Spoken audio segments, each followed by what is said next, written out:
नमस्कार मित्रांनो, welcome to S class education. मी सुहानी आणि आज आपण पाहतोय इयत्ता 6वी इतिहास पाठ पहिला भारतीय उपखंड आणि इतिहास. याच्या आधी आपण 5वीला असताना मानवी जीवनाची वाटचाल पाहिली. म्हणजेच आदी मानव कशा पद्धतीने विकसित होत गेला, त्याने कशा पद्धतीने अग्नीचा शोध लावला, चाकांचा शोध लावला, हे सगळं काही आपण पाहिलं. त्यासोबतच आदी मानवाने शेतीला सुरुवात केली. इथपर्यंत सगळा इतिहास आपण ऑलरेडी पाहिलेला आहे. मग आता पुढे काय पाहायचंय, तर इतिहासाची घडण आणि भौगोलिक वैशिष्ट्य हे एक दुसऱ्यांशी कसे कनेक्टेड आहेत. भारताची भौगोलिक वैशिष्ट्य आणि भारतीय उपखंड म्हणजे नेमकं काय, त्याचे प्रकार कोणते आहेत, हे सगळं काही आपण आजच्या पाठामध्ये पाहणार आहोत. So let us start. सगळ्यात पहिला टॉपिक आहे इतिहासाची घडण आणि भौगोलिक वैशिष्ट्य. इयत्ता 5वीत आपण मानव आणि त्याच्या भोवतालचा परिसर यांचा परस्परांशी कसा घनिष्ठ संबंध असतो हे आपण विस्ताराने पाहिलेलं आहे.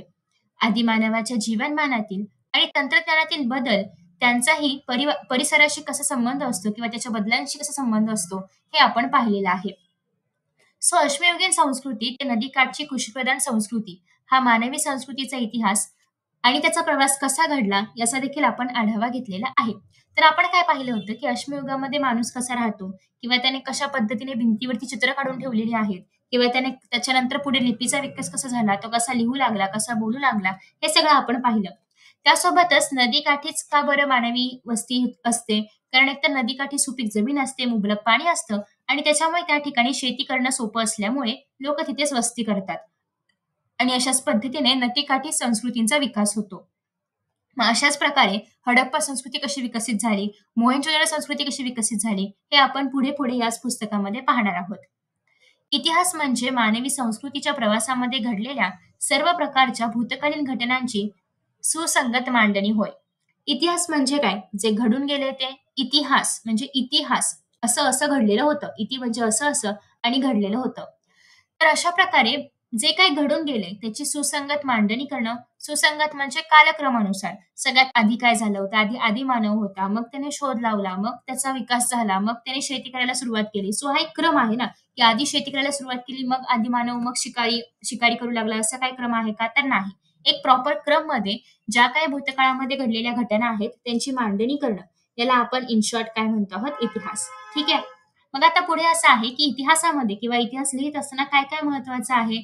तर स्थळ, काल, व्यक्ती आणि समाज हे इतिहासाचे महत्त्वाचे असे 4 प्रमुख आधारस्तंभ आहेत. म्हणजे जेव्हा आपण एखाद्या कुठल्याही संस्कृतीबद्दल सांगतोय, फॉर एक्झाम्पल आपण हडप्पाबद्दल सांगतोय, हडप्पा संस्कृतीबद्दल सांगतोय, तर त्याचं स्थळ माहिती असणं गरजेचं आहे. कुठे आहे ही संस्कृती? कुठल्या कालावधीमध्ये होती?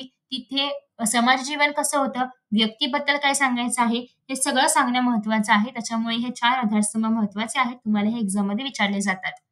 यापैकी स्थळ हा घटक भूगोलाशी म्हणजेच भौगोलिक परिस्थितीशी संबंधित आहे. इतिहास आणि भूगोल यांचं नातं अतूट आहे. हे आपल्याला एक्झाममध्ये पण विचारलं जातं, की असं का आहे? आणि तुम्हाला या चॅप्टरमध्ये पुढे-पुढे पण ते पाहायला मिळणार आहे. भौगोलिक परिस्थिती इतिहासावरती अनेक प्रकारे परिणाम करत असते. कशी? ते आता आपण पुढे पाहणार आहोतच. तुमच्या परिसरामध्ये कोणकोणते व्यवसाय आहेत? तुम्हाला हे व्यवसाय सांगायचे आहेत. आता तुम्ही जर गावामध्ये राहत असाल, तर शेती हा प्रमुख आणि मुख्य व्यवसाय असणार आहे.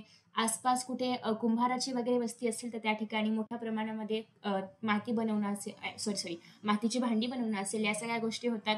कुठे लोहार काम होत असेल, तर अशा प्रकारे एका परिसरामध्ये बरेचसे व्यवसाय चालू असतात. तुमच्या परिसरामध्ये कोणती पिके घेतली जातात, हे पण तुम्हाला या ठिकाणी सांगायचं आहे. आता तुम्ही ज्याही भागामध्ये राहता त्याच्या आसपास कोणती पिके घेतली जातात ते तुम्ही इथे लिहू शकता. आता ह्याचं उत्तर प्रत्येकासाठी वेगळं असणार आहे. पुढे आहे आहार, वेशभूषा, घरबांधणी, व्यवसाय इत्यादी गोष्टी इत्यादी गोष्टी बऱ्याच अंशी आपण राहतो त्या परिसराच्या भौगोलिक वैशिष्ट्यांवरती अवलंबून असतात. आता अर्थात तुम्ही जर पाहिलं तर महाराष्ट्रामध्ये पण जर आपण कोकण साईडला गेलो तर त्या ठिकाणी भात मोठ्या प्रमाणामध्ये खाल्ला जातो. आपण पश्चिम महाराष्ट्र म्हणजे घाटी वस्ती जिथे आहे किंवा घाट ज्या ठिकाणी आहे तिथे गेलो तर तिथे ज्वारीची भाकरी म्हणा वगैरे असं काही आहार खाल्ला जातो. तर अशा प्रकारे ज्या परिसरामध्ये आपण राहतो, ज्या भौगोलिक ठिकाणी आपण राहतो, तिथला परिणाम आपल्या आहारावरती होत असतो, आपल्या वेशभूषेवरती होत असतो. आता तुम्ही जर हे म्हटलं, की फॉर एक्झाम्पल आपण आता वेशभूषेमध्ये म्हटलं तर प्रत्येक भारतामध्ये प्रत्येक भागामध्ये प्रत्येक ठिकाणची वेशभूषा वेगळी आहे. घरबांधणीची पद्धत वेगळी आहे. राजस्थानमध्ये खूप मोठ्या प्रमाणामध्ये ऊन असतं, तर त्या ठिकाणची घरबांधणी वेगळी आहे. जर आपण साऊथमध्ये म्हटलं तर त्या ठिकाणी पावसाळ्यामध्ये प्रचंड प्रमाणात पाऊस पडतो. तिकडची घरबांधणीची पद्धत वेगळी आहे. प्रत्येक ठिकाणी तिथल्या भौगोलिक वैशिष्ट्यानुसार व्यवसाय वेगळा असणार आहे. तर अशा प्रकारे भौगोलिक वैशिष्ट्ये जी आहेत, तर या सगळ्या गोष्टींवरती परिणाम करत असतात. आता या ठिकाणी तुम्ही जर पाहिलं तर बघा, तुम्ही पाहूनच ओळखू शकता, की हा कुठलातरी कोकणाकडचा भाग असणार आहे. नारळाची झाडं आहेत वगैरे हे सगळं पाहून किंवा अशी उतरत्या कौलाची घरं आहेत. ठीक आहे. त्यासोबतच आपण घरांचे वेगवेगळे प्रकार पाहतोय. ज्या ठिकाणी किंवा ज्या प्रदेशामध्ये ती घरं आहेत, त्यानुसार त्यांचे प्रकार वेगळे आहेत. समाज जीवनासाठी सुद्धा त्यावरती समाज जीवन सुद्धा भौगोलिक स्थितींवरती अवलंबून असतं. उदाहरणार्थ डोंगराळ प्रदेशामध्ये राहणाऱ्या लोकांचे जीवन मैदानी प्रदेशामध्ये राहणाऱ्या लोकांपेक्षा अधिक कष्टाचे असते. कारण डोंगराळ प्रदेशामध्ये काय होतं, की जी पण एक सुपीक जमीन हवी असते शेतीसाठी म्हणा किंवा या सगळ्या गोष्टींसाठी ती कमी असते आणि त्यामुळे त्या ठिकाणी त्यांना कमी जमिनीमध्ये किंवा कमी सुपीक जमिनीमध्ये त्यांना शेती करावी लागते. ते सगळं कष्टाचं जीवन त्यांना असतं. तर त्याच कंपॅरेटिव्हली जर आपण पाहिलं तर मैदानी प्रदेशामध्ये मोठ्या प्रमाणामध्ये सुपीक जमीन पाहायला मिळते. पाणी मुबलक प्रमाणामध्ये असतं, सूर्यप्रकाश मुबलक प्रमाणामध्ये असतो आणि त्यामुळे डोंगराळ प्रदेशातील लोकांना तृणधान्य आणि भाज्या कमी प्रमाणामध्ये उपलब्ध असतात. का तर शेती तितक्या प्रमाणामध्ये केली जात नाही. तर जे मैदानी प्रदेशामध्ये लोक आहेत त्यांना मात्र हे मोठ्या प्रमाणामध्ये धान्य असेल किंवा पिके असतील, भाजी आहे मोठ्या प्रमाणामध्ये पाहायला मिळतात. डोंगराळ प्रदेशामध्ये राहणाऱ्या लोकांना अन्नासाठी शिकारीवरती आणि जंगलातून गोळा केलेल्या पदार्थांवरती अवलंबून राहावं लागतं. का तर अगेन शेती मोठ्या प्रमाणामध्ये करता येत नाही म्हणून. आणि अशा पद्धतीने डोंगराळ प्रदेशामध्ये राहणाऱ्या आणि मैदानी प्रदेशामध्ये राहणाऱ्या लोकांच्या जीवन पद्धतीमध्ये आणि त्यासोबतच इतर गोष्टींमध्ये सुद्धा आपल्याला फरक पाहायला मिळतो. म्हणजे तुम्हाला आतापर्यंत हे पाहायला मिळालं असेल की कशा पद्धतीने भौगोलिक प्रदेश बदलल्यानंतर तिथलं पूर्ण समाज जीवन बदलतं, राहणीमान बदलतं आणि सगळ्यावरती याचा परिणाम होत असतो. आपण राहतो त्या प्रदेशामधील हवामान, पर्जन्यमान, शेतीमधून मिळणारे पीक, वनस्पती आणि प्राणी इत्यादी गोष्टी आपल्या जगण्याची साधने असतात. त्याच्या आधारानेच किंवा त्या प्रदेशातील जीवन पद्धती आणि संस्कृती विकसित होत असते. जगण्याच्या साधनांची मुबलकता जिथे असेल तिथे मानव दीर्घकाळ वस्ती करतो. आता अर्थात आपल्याला जगण्यासाठी काय आवश्यक आहे? अन्न असलं पाहिजे, पाणी असलं पाहिजे. म्हणजे ज्या ठिकाणी आसपास नदी आहे म्हणजे त्या ठिकाणी सुपीक जमीन असणारच आहे. तर अशाच ठिकाणी जिथे आपल्याला मुबलक साधने मिळतात, आपल्याला पाणी मिळते, आपल्याला अन्न मिळते, आपल्याला राहायला जागा मिळते. तर या जर काही मुबलक गरजा आपल्या पूर्ण होत असतील, तर अर्थात मानव त्या ठिकाणी वस्ती करणार आहे. ठीक आहे. म्हणजे ज्या ठिकाणी या गोष्टी मिळतील त्या ठिकाणी मानव वस्ती करू लागतो. वस्ती करू लागल्याने त्या ठिकाणी विकास होऊ लागतो हळूहळू. कालांतराने या वस्त्यांचे ग्राम वसाहती बनतात. मग हळूहळू त्याची नगरे बनतात. त्यासोबतच पर्यावरणाचा ऱ्हास, दुष्काळ, आक्रमणे किंवा इतर कारणांमुळे जगण्याच्या साधनांची कमतरता भासू लागली की मग लोक गाव सोडून जातात. आता अर्थात आपण सगळं काही त्या ठिकाणी नगर आहे, ग्राम आहे, वसाहती आहे, सगळं निर्माण झालं. पण अचानक त्या ठिकाणी खूप मोठ्या प्रमाणात दुष्काळ पडला किंवा परकीय आक्रमणे झाली, पर्यावरणाचा ऱ्हास झाला. तर या सगळ्या काही ज्या गोष्टी होत्या, अन्न, वस्त्र, निवारा, त्या मिळणं थोडंसं अवघड होऊ लागतं. आणि मग अर्थात माणूस काय करतो? स्थलांतर करतो. स्थलांतर करणं म्हणजे काय? एका स्थळाकडून दुसऱ्या स्थळाकडे जाणं किंवा ठिकाण बदलणं. ठीक आहे. आणि मग मानवाला गाव सोडून जाणं भाग पडतं. ग्राम, वसाहती, नगरे उजाड होतात. आता इतकं सगळं काही छान बसवलं होतं, ते आता या ठिकाणाहून नष्ट होणार आहे आणि नवीन ठिकाणी पुन्हा एकदा पहिल्यापासून सुरुवात करावी लागणार आहे. अशा अनेक घडामोडी इतिहासामध्ये घडलेल्या पाहायला मिळतात आणि त्यावरूनच इतिहास आणि भूगोल यांचे नाते अटूट असते हे स्पष्ट होते. तुम्हाला परीक्षेमध्ये सकारण स्पष्ट करा, कारणे लिहा किंवा थोडक्यात उत्तरे लिहा. याच्यामध्ये इतिहास आणि भूगोल यांचे नाते अटूट आहे का ते सकारण स्पष्ट करा असा प्रश्न विचारला जातो. ठीक आहे. नेक्स्ट आहे भारताची भौगोलिक वैशिष्ट्ये. आपला भारत देश विस्ताराने मोठा आहे. त्याच्या उत्तरेला हिमालय आहे, पूर्वेला बंगालचा उपसागर आहे, पश्चिमेला अरबी समुद्र आहे, तर दक्षिणेला हिंदी महासागर आहे. साधारणतः जर आपण भारताचा एक रफ नकाशा ड्रॉ केला तर तुम्हाला या ठिकाणी पाहायला मिळेल, आय नो की हा खूप रफ आहे, बट हा तुम्हाला या ठिकाणी पाहायला मिळेल की या ठिकाणी बंगालचा उपसागर आहे, या ठिकाणी अरबी समुद्र आहे, खाली जर तुम्ही पाहिलं तर दक्षिण महासागर आहे किंवा हिंद महासागर आहे, वरच्या दिशेला पूर्ण हिमालय आहे, या ठिकाणी चायना वगैरे आहे, नेपाळ आहे. ठीक आहे. तर अशा पद्धतीने भारताच्या ज्या काही 3 दिशा आहेत, ही आणि ही, या तिन्ही दिशांना सागर आहे किंवा पाणी आहे आणि जी काही वरची उत्तरेकडची दिशा आहे ती मात्र लँड किंवा जमीन लागून आहे त्याला. ठीक आहे. सो अशा पद्धतीने हा आहे आपला भारत, समृद्ध असा पूर्ण, म्हणजे पाणी सुद्धा आहे, जमीन पण आहे आणि अर्थात भारत हा आपल्या उत्तर गोलार्धामध्ये येतो. आपल्या भारताला मुबलक सूर्यप्रकाश देखील मिळतो. ठीक आहे. भारताची अंदमान निकोबार आणि लक्षद्वीप ही बेटे वगळता उरलेला प्रदेश भौगोलिकदृष्ट्या सलग आहे. आपण जर या ठिकाणी पाहिलं तर भारताच्या पश्चिम बंगालची जी काही साईड आहे आणि अरेबिक समुद्राची जी काही साईड आहे, तर या ठिकाणी तुम्हाला लक्षद्वीप बेटे पाहायला मिळतात. या ठिकाणी तुम्हाला अंदमान निकोबारची बेटे पाहायला मिळतात आणि इथे पूर्ण समुद्र आहे.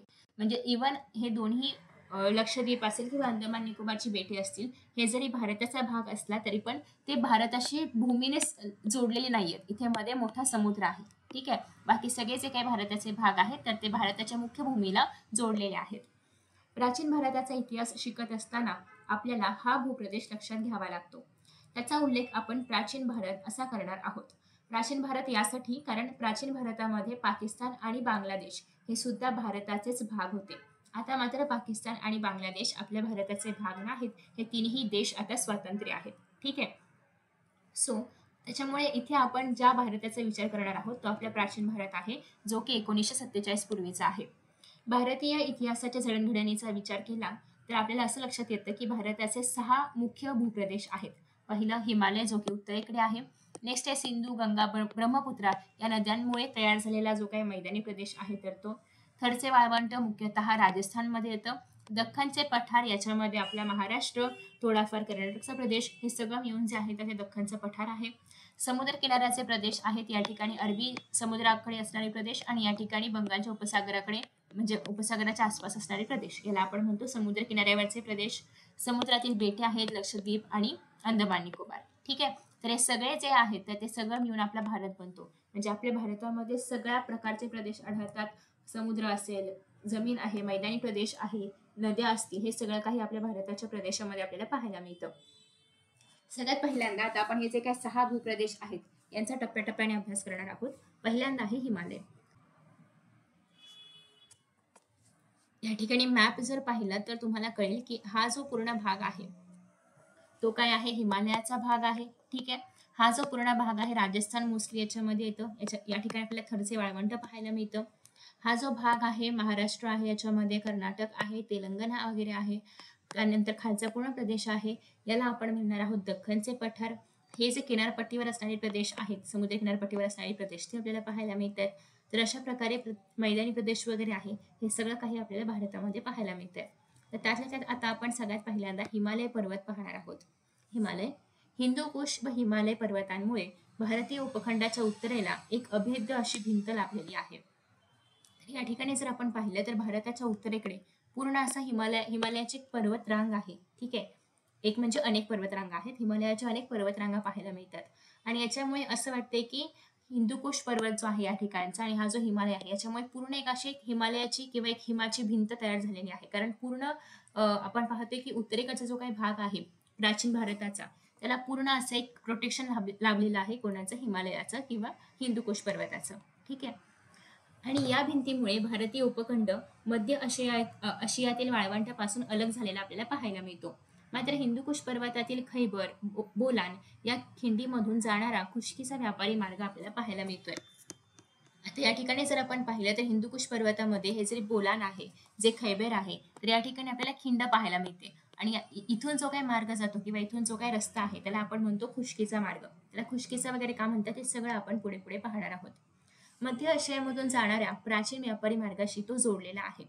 आता या ठिकाणी जर आपण पाहिलं तर आशिया, आपल्या भारत कुठे येतो? आशिया खंडामध्ये येतो. मग मध्य आशियामध्ये जे काही व्यापाराचे मार्ग आहेत त्या मार्गाशी हा आपला खुष्कीचा मार्ग जो आहे तो जोडलेला आहे. ठीक आहे. त्याच्यानंतर पुढे असं आहे की ओके, एक मिनिट. मध्य आशियामधून जाणाऱ्या मार्गाशी हा मार्ग जोडलेला आहे. चीनमधून निघून मध्य आशियातून अरबी प्रदेशापर्यंत जाणारा हा जो काही मार्ग आहे त्याला आपण रेशीम मार्ग म्हणतो. का? तर या मार्गावरून जो काही माल वाहून नेला जातो त्याच्यामध्ये रेशीम हा मुख्य घटक आहे किंवा हा मुख्य व्यवसाय आहे. याच खिंडीतील मार्गावरून अनेक परदेशी आक्रमणांनी प्राचीन भारतामध्ये प्रवेश केला आणि अनेक परदेशी प्रवासी देखील याच मार्गाने भारतामध्ये आले होते. ठीक आहे. तर हा जो खुष्कीचा मार्ग आहे यातूनच मोठ्या प्रमाणामध्ये व्यापार केला जातो. इथूनच आता एक मार्ग तयार झालाय की हा प्राचीन भारताला इतर भागांशी जोडतोय. त्याच्यामुळे इतर जे काही आक्रमण करणारे लोक होते तर ते पण याच मार्गातून भारतामध्ये आले. परदेशी प्रवासी पण याच मार्गाने आले. ठीक आहे. नेक्स्ट आता आपण पाहतोय पुढचा प्रदेश, जो की आहे सिंधू, गंगा, ब्रह्मपुत्रा या नद्यांमुळे बनलेला मैदानी प्रदेश. आता या ठिकाणी तुम्हाला पाहायला मिळते गंगा आहे, ब्रह्मपुत्रा आहे आणि या ठिकाणी सिंधू आहे. तर सिंधू, गंगा आणि ब्रह्मपुत्रा या नद्यांमुळे या ठिकाणी मोठ्या प्रमाणामध्ये मैदानी प्रदेश बनलेला आहे. गंगा, सिंधू आणि ब्रह्मपुत्रा या 3 मोठ्या नद्या आणि त्यांच्या उपनद्या यांच्या खोऱ्यांचा हा प्रदेश आहे. हा प्रदेश पश्चिमेकडे सिंध पंजाब पासून पूर्वेकडे सध्याच्या बांगलादेशपर्यंत पसरलेला आहे. तुम्ही जर या ठिकाणी पाहिलं तर बघा, सिंधू म्हणजे इथून हा जो काही पाकिस्तानचा पण आता सध्याचा पाकिस्तान, आधी मात्र हे सगळं एकाच प्राचीन भारतामध्येच येत होतं.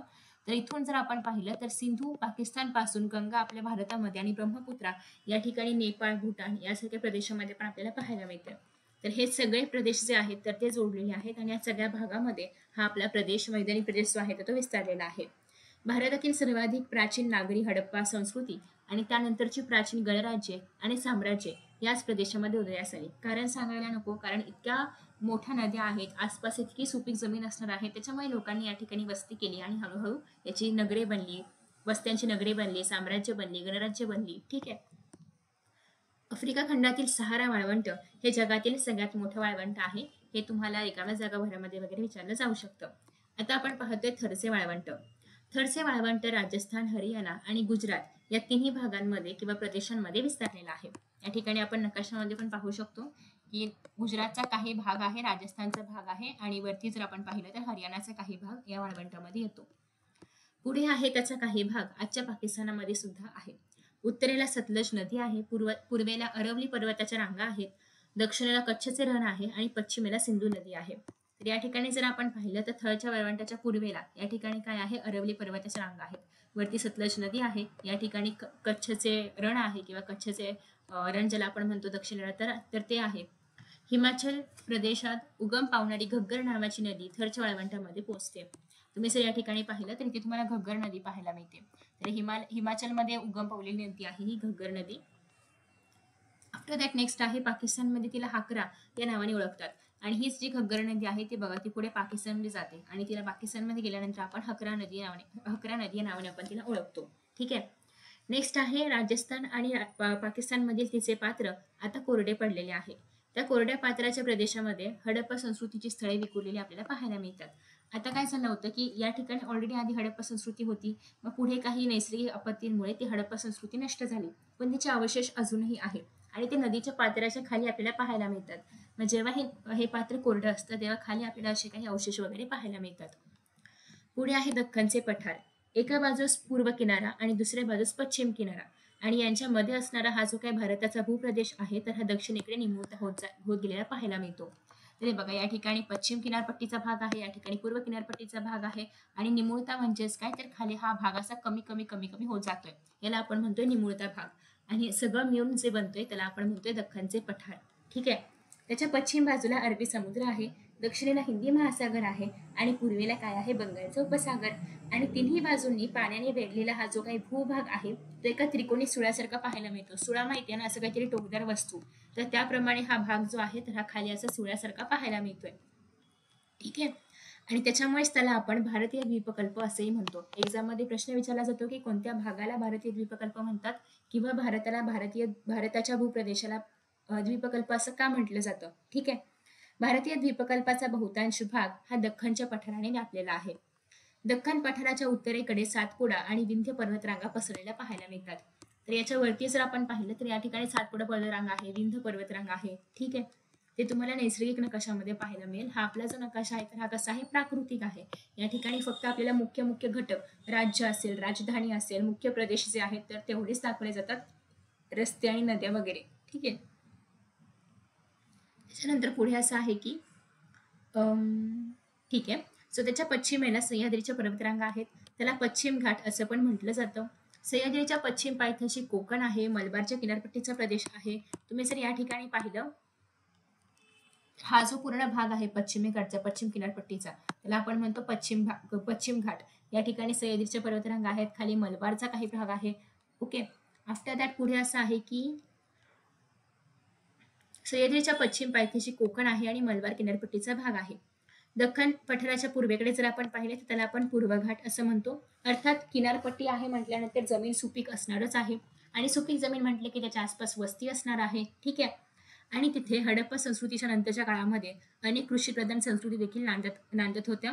मौर्य साम्राज्य हे प्राचीन भारतातील सर्वाधिक मोठे साम्राज्य होते. याच्याबद्दलही आपण याच पुस्तकामध्ये पुढे पुढे पाहणार आहोतच.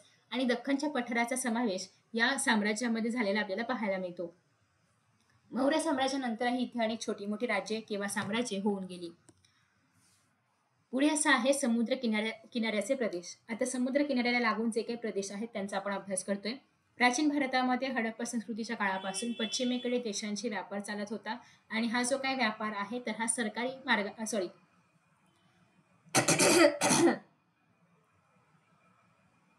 आणि हा जो काही व्यापार आहे तर हा सागरी मार्गाने केला जात होता. ठीक आहे.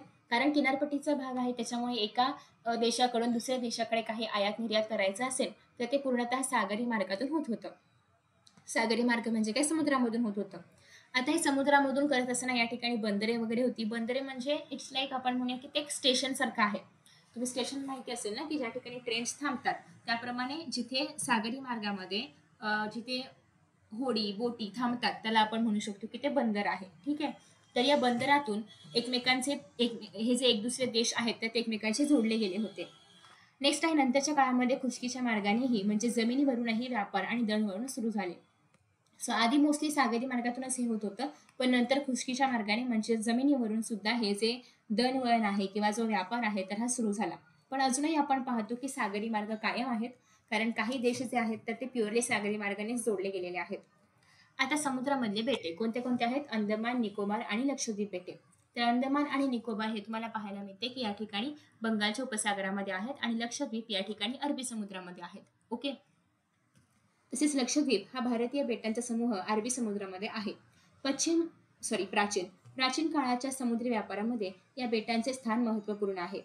Periplus of the Erythraean Sea म्हणजे तांबड्या समुद्राचे पुस्तक, या पुस्तकामध्ये भारतीय बेटांचा उल्लेख केलेला आहे आणि हे पुस्तक एका अनामिक ग्रीक खलाशाने लिहिलेले आपल्याला पाहायला मिळते. ठीक आहे. हे नाव लक्षात ठेवायचे आहे तुम्हाला सगळ्यांना, Periplus of the Erythraean Sea. Okay. त्यानंतर पुढे भारतीय उपखंड. हडप्पा आणि मोहेंजोदडो ही शहरे आजच्या पाकिस्तानामध्ये आहेत, पण आधी मात्र ती भारतामध्येच होती, कारण आपण प्राचीन भारताचा अभ्यास करतोय. अफगाणिस्तान, पाकिस्तान, नेपाळ, भूटान, बांगलादेश, श्रीलंका आणि आपला भारत हे सगळे देश मिळून तयार होणारा जो काही भूभाग आहे त्याला आपण दक्षिण आशिया असं म्हणतो. पुन्हा एकदा, अफगाणिस्तान, पाकिस्तान, नेपाळ, भूटान, बांगलादेश आणि आपला भारत याच भूभागातील भारत देशाचा विस्तार आणि महत्त्व लक्षात घेऊन या प्रदेशाला भारतीय उपखंड असेही म्हणतात. हडप्पा संस्कृतीचा विस्तार प्रामुख्याने भारतीय उपखंडाच्या वायव्य भागामध्ये म्हणजेच पाकिस्तानकडच्या भागामध्ये झालेला आपल्याला पाहायला मिळतो. चीन आणि म्यानमार हे आपले शेजारी देश दक्षिण आशियाचा किंवा भारतीय उपखंडाचा हिस्सा नाहीत. हा सगळ्यात महत्त्वाचा भाग आहे. चुकी बरोबर मध्ये तुम्हाला विचारलं जातं की चीन, म्यानमार हे आशिया खंडामध्ये आहेत, पण हे आपण ज्याला एक दक्षिण आशिया म्हणतोय किंवा ज्याला आपण भारतीय उपखंड म्हणतोय त्याचा हे हिस्सा नाहीत. तरीही प्राचीन भारताशी त्यांचे ऐतिहासिक संबंध आले होते आणि म्हणून आपण या भागामध्ये किंवा या पाठामध्ये या पाठ्यपुस्तकामध्ये त्यांचाही आपल्या भारताशी कसा संबंध आहे हे सगळं पाहणार आहोत. ठीक आहे. तर अशा पद्धतीने आपण पूर्ण पाठ जो आहे तो कव्हर केलेला आहे. इतिहास म्हणजे काय, सुरुवातीलाच आपण पाहिलेलं होतं की ज्या काही भूतकाळामध्ये घडलेल्या घटना आहेत त्यांची क्रमशः मांडणी, क्रमवार मांडणी, काळानुसार मांडणी याला आपण काय म्हणतो, इतिहास. याचं संपूर्ण डिटेलमध्ये स्वाध्याय जर तुम्हाला पाहायचं असेल तर ते नक्की सांगा. आता फक्त मी जस्ट तुम्हाला एक वरच्यावर उत्तरं सांगते.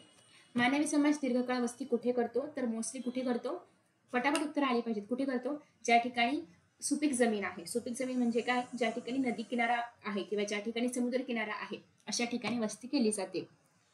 डोंगराळ प्रदेशामध्ये राहणाऱ्या लोकांना अन्नासाठी कशावरती अवलंबून राहावे लागते, शिकारीवरती. त्याच्यानंतर पुढे आहे भारतातील सर्वाधिक प्राचीन नागरी वस्ती कोणती आहे हे तुम्हाला शोधायचं आहे. काही उत्तर तुम्ही शोधायची आहेत. बाकी तुम्ही उत्तर पाहू शकता. हे ऑलरेडी मी तुम्हाला याची उत्तर सांगितलेली आहेत की अतूट नाटे वगैरे हे प्रश्न एक्झाममध्ये विचारले जातात. ठीक आहे. हे पण याचं उत्तर पण आपण या ठिकाणी हायलाइट केलेलं आहे. तर अशा पद्धतीने तुम्हाला उत्तर शोधायची आहेत आणि जर याच्यामध्ये काही अडचण आली तर मला सांगा, मी स्वाध्याय पण अपलोड करेन. ठीक आहे. सो आय होप की तुम्हाला आजचा पाठ समजला असेल. याच्यामध्ये कुठलाही डाऊट असेल, काहीही डाऊट असेल तर नक्की मला खाली कमेंट बॉक्समध्ये मेन्शन करा, सो दॅट मी त्याचा आन्सर तुम्हाला सांगू शकेन. Bye bye. See you in the next video.